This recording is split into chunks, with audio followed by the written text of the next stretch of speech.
एक मध्यंतरी नुकताच असा एक प्रसंग घडला की आमच्या शाळेच्या सगळ्या मित्रमैत्रिणींचं गेट टुगेदर होतं आणि आम्ही सगळेजण फोटो काढायला उभे होतो आणि आमच्या प्रत्येकीच्या मुलांच्या हातामध्ये मोबाईल होते. आमच्या सगळ्यांच्या मुलांनी फोटो काढले आणि आम्ही सगळे उठलो.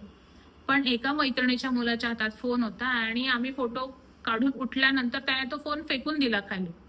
नंतर त्याला विचारलं तर त्याची चिडचिड याच्यामुळे झाली की तुम्हाला कोणालाच कळत नाहीये की माझ्या आईच्या फोनमध्ये टायमर आहे आणि मला तुमचा फोटो काढता आला नाही, आणि म्हणून त्याने त्या रागामध्ये माझ्या मैत्रिणीचा म्हणजे त्याच्या आईचा फोन खाली फेकला आणि तो फुटला.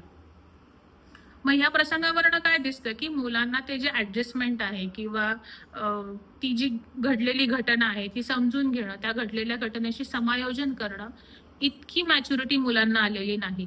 आणि ती का आली नाही? कारण तिथे कुठेतरी ओव्हर पॅम्परिंग भाग पडतं.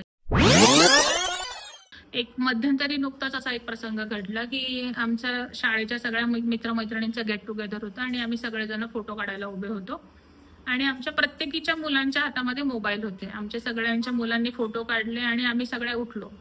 पण एका मैत्रिणीच्या मुलाच्या हातात फोन होता आणि आम्ही फोटो काढून उठल्यानंतर त्याने तो फोन फेकून दिला खाली.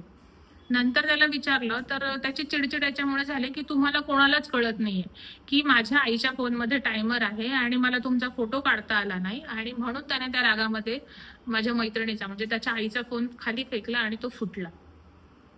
मग ह्या प्रसंगावरनं काय दिसतं की मुलांना ते जे ऍडजस्टमेंट आहे किंवा ती जी घडलेली घटना आहे ती समजून घेणं, त्या घडलेल्या घटनेशी समायोजन करणं, इतकी मॅच्युरिटी मुलांना आलेली नाही. आणि ती का आली नाही? कारण तिथे कुठेतरी ओव्हर पॅम्परिंग भाग पडतं.